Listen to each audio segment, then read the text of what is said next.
Olá, viajante! Eu sou Leonardo MacLeod, do clã dos MacLeod. E há muito tempo atrás eu era conhecido como Ask, o primeiro homem criado pelos deuses do norte. E eu estou aqui para contar a vocês alguns dos contos incríveis que eu reuni em minhas viagens. Por isso... Fique um pouco e escute. Esta história eu ouvi de um príncipe que há muito tempo atrás ele era mais conhecido por ser um urso grande, branco. Mas devemos começar da maneira correta, como todos os contos de fada começam. Por isso, era uma vez um pobre marido que tinha muitos filhos e não havia mais como alimentá-los nem vesti-los. Todos eram crianças bonitas, mas a mais bonita era a caçula, que era tão amável que sua habilidade não tinha fim.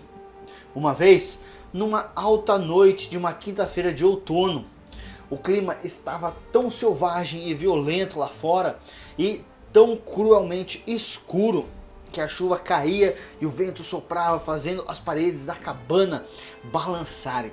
Ali toda a família sentava ao redor da fogueira, ocupada com uma coisa ou outra. Mas naquele momento, de repente, algo deu 3 toques no vidro da janela.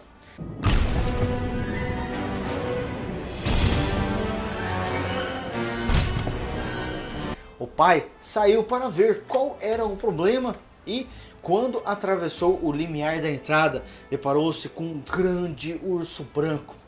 Os dois se cumprimentaram e o urso perguntou se o homem poderia lhe dar a sua filha mais nova. Caso fizesse, o urso tornaria o homem tão rico quanto ele agora era pobre. Bem, o homem não ficaria triste de ser tão rico, mas mesmo assim pensou que deveria ter uma conversa com a filha primeiro.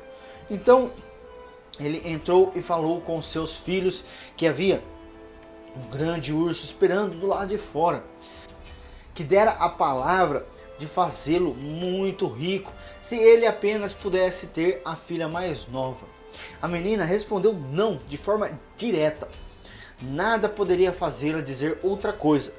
Por isso o homem saiu e combinou com o urso que ele deveria voltar na tarde da quinta-feira seguinte para obter uma resposta. Enquanto isso, o pai tentava convencer a filha, falando-lhe de todas as riquezas que eles teriam e como ela própria estaria bem de vida. Finalmente, ela considerou a proposta.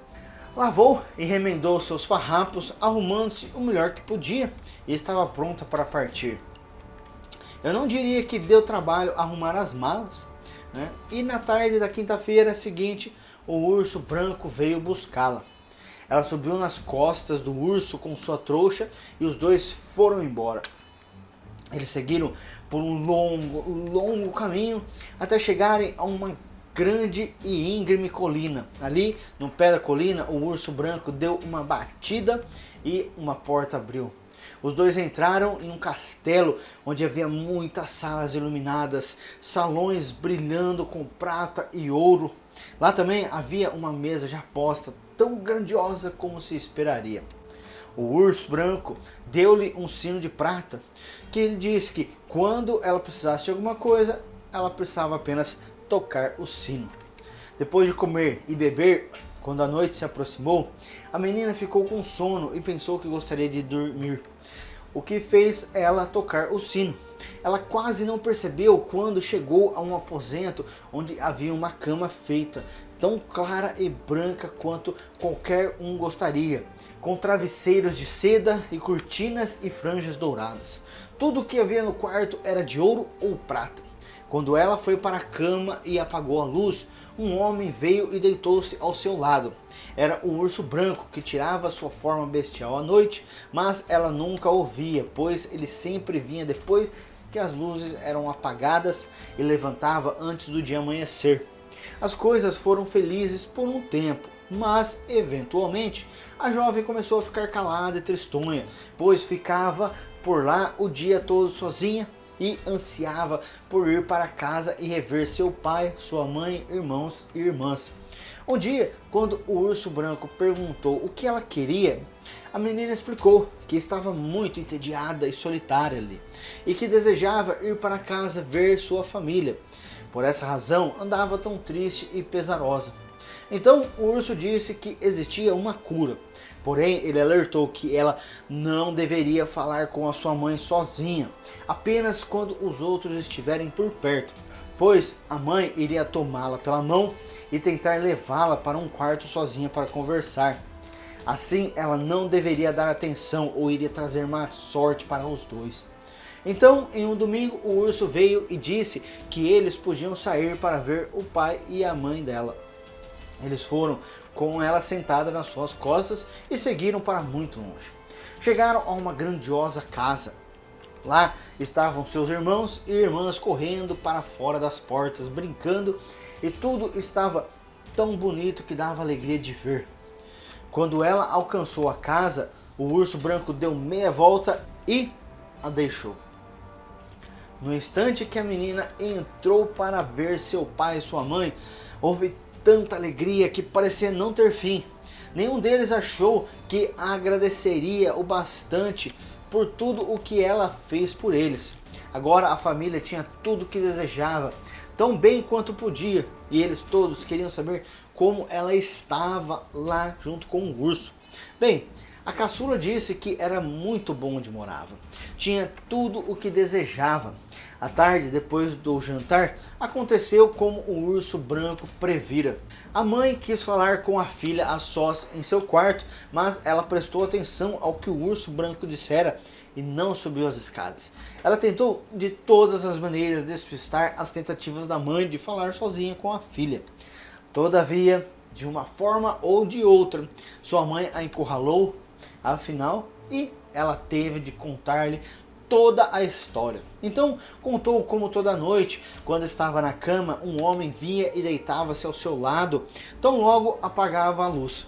Falou também que nunca ouvira, porque ele sempre ia embora antes do amanhecer, e como ficava aflita e tristonha, porque pensava que queria muito vê-lo.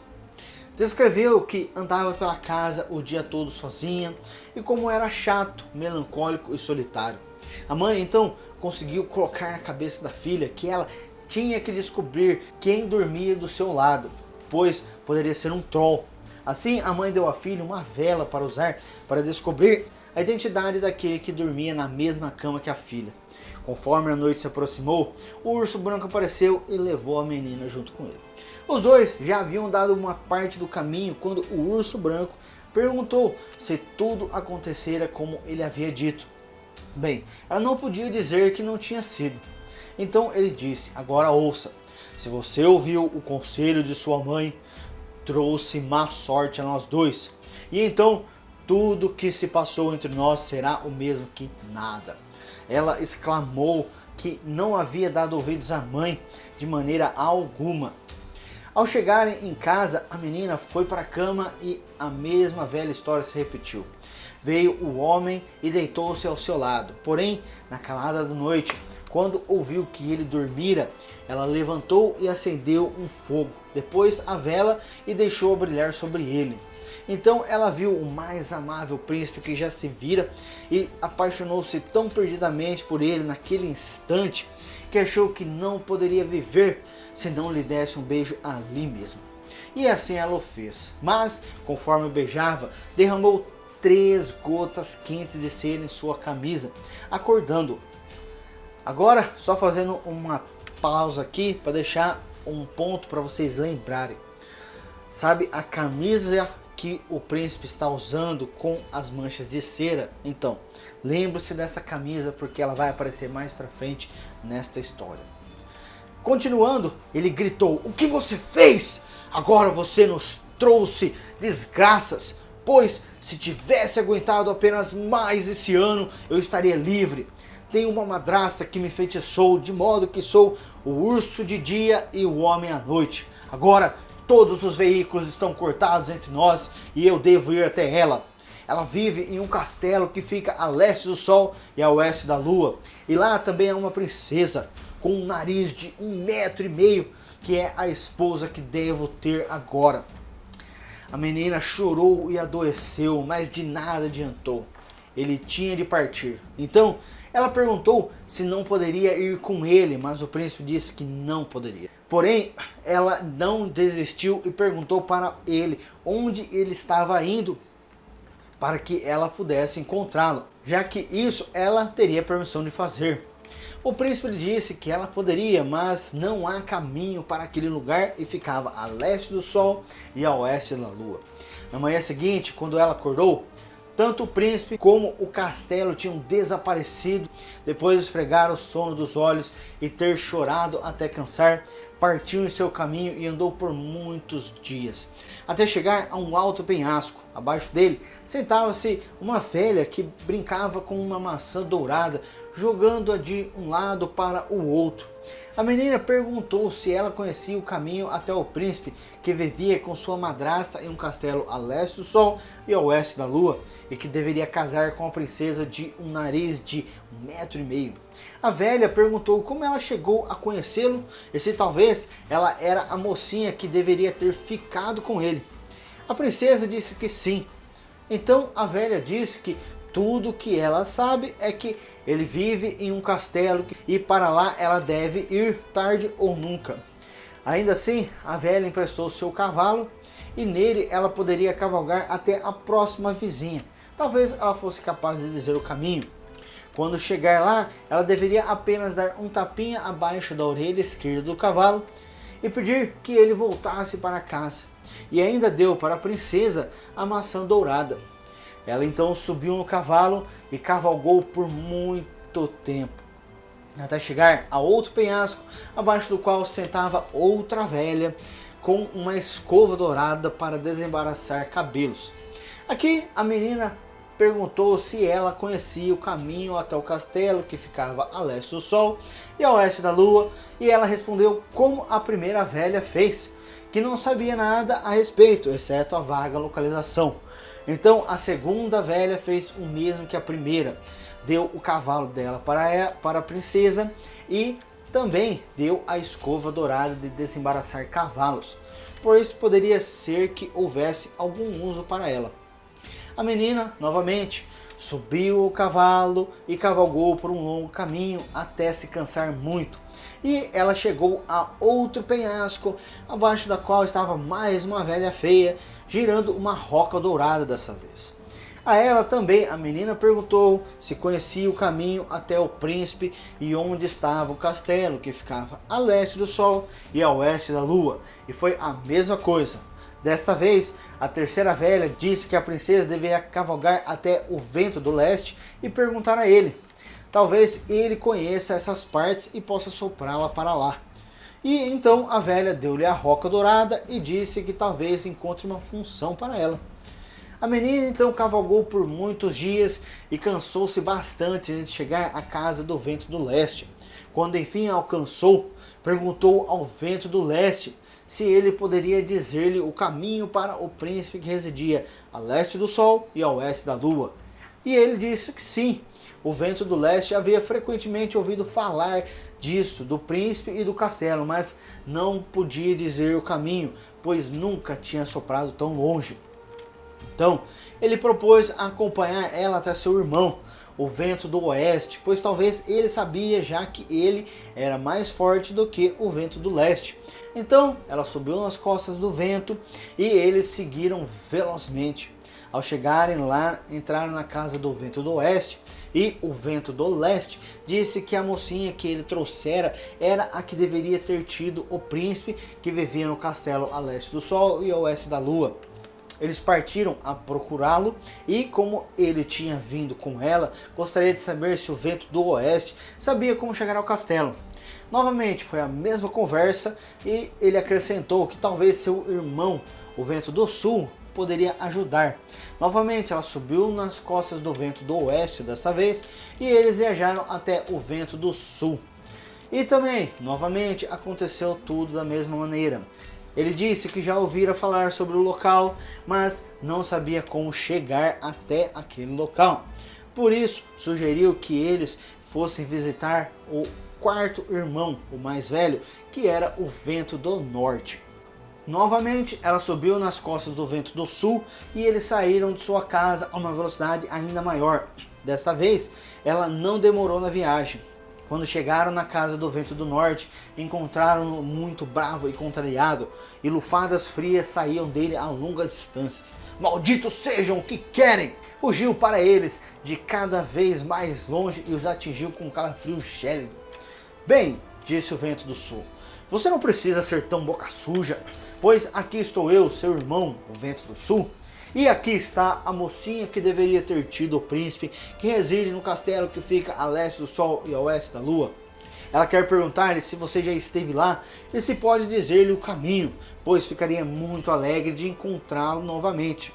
Sim, eu sei muito bem onde fica. Certa vez em minha vida soprei uma folha de álamo para lá, mas estava tão cansado que depois não consegui soprar uma lufada por muitos dias.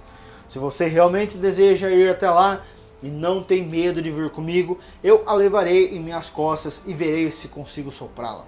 Ela, lógico, que respondeu sim, e na manhã seguinte, bem cedo, o Vento do Norte a acordou e lufou e soprou a si mesmo, até ficar tão forte e grande que era medonho para ele.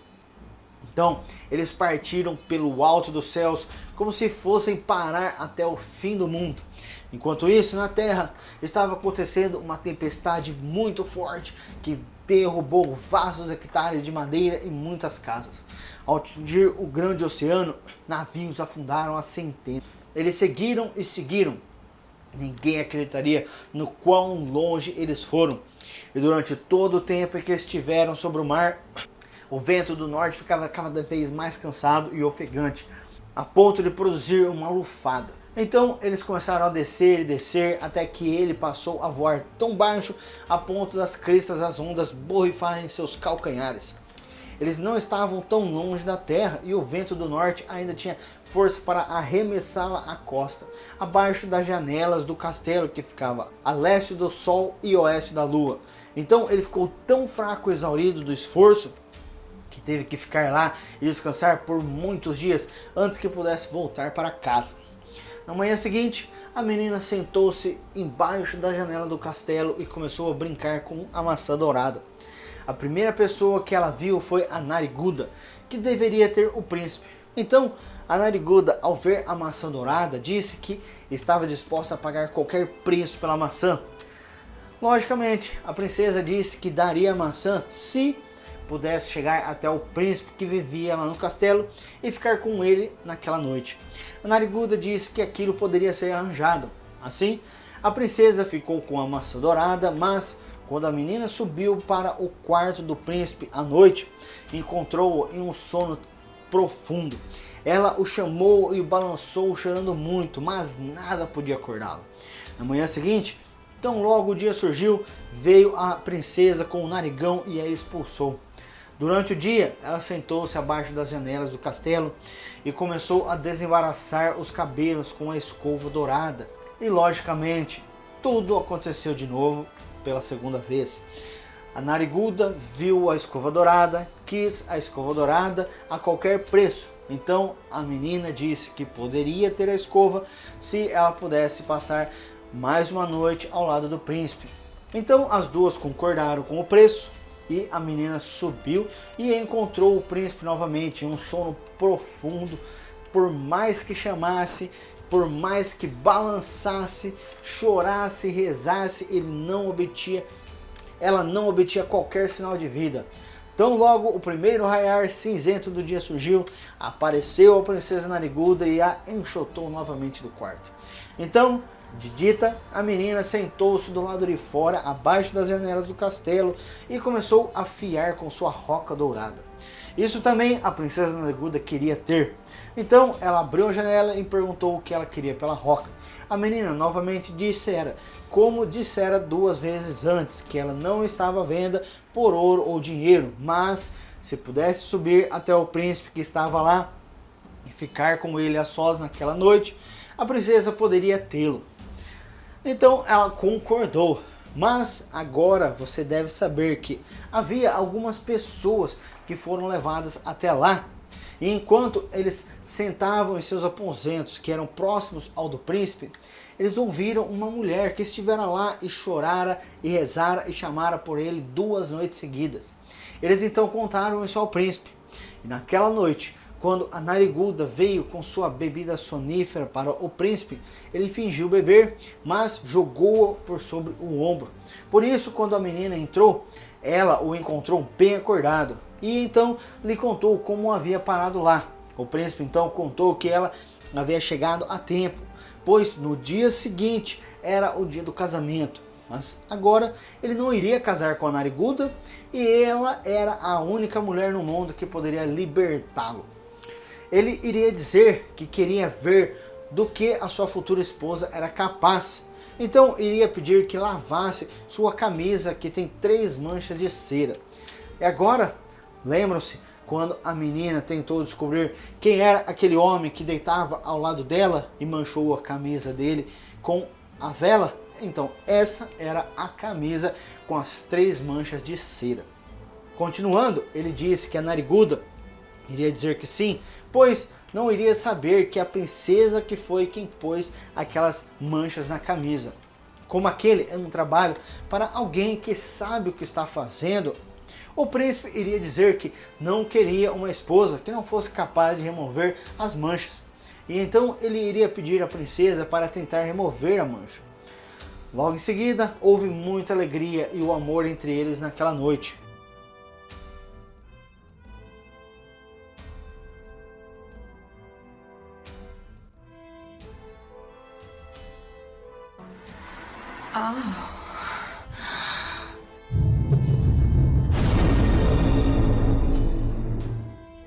No dia seguinte, quando o casamento estava para acontecer, o príncipe anunciou que gostaria de saber do que sua noiva era capaz. Ele continuou dizendo que tinha uma bela camisa que gostaria de usar no casamento, mas por alguma razão desconhecida, ela possuía 3 manchas de cera. Assim, ele havia jurado nunca aceitar como noiva uma mulher que não conseguisse remover as manchas. Bem, a nariguda começou a lavar o melhor que podia, mas quanto mais esfregava, mais as manchas cresciam. Então a velha madrasta, irritada, resolveu tentar, mas ela mal pegou a camisa e ficou pior que nunca. Toda a fricção, apertos, esfregão e as manchas aumentaram e ficaram pretas.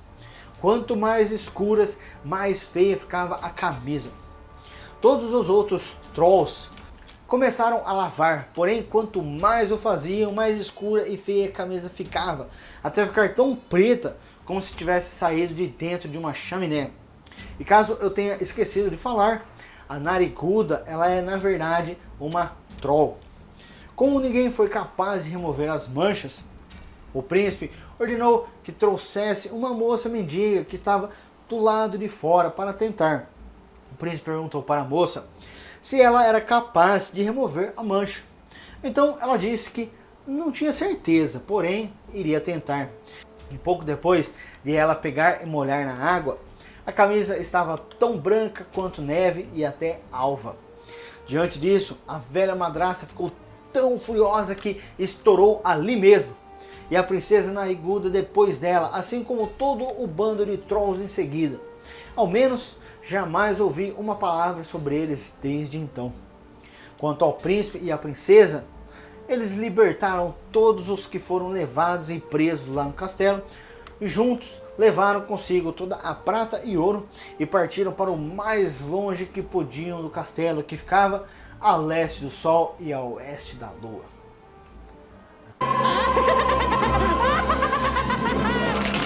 Voltaram, né? E isso é tudo por hoje. Porém, existem muitos contos incríveis para contar. Antes de sair, não esqueça. Primeiro, se você não faz parte do clã, clique no botão inscrever-se para fazer parte do clã. Segundo, deixe seu gostei para que o YouTube saiba que esses contos devem alcançar outros. Dessa forma, você pode ajudar a espalhá-los pelos 4 cantos do reino. E em terceiro lugar, marca o ícone do sininho para que você possa ser notificado sobre novos contos para ouvir. Também Me segue nas minhas redes sociais para vocês ficarem sabendo sobre os próximos contos que eu estarei liberando. E, por último, até o próximo conto, que os antigos deuses possam guiá-lo em seu caminho.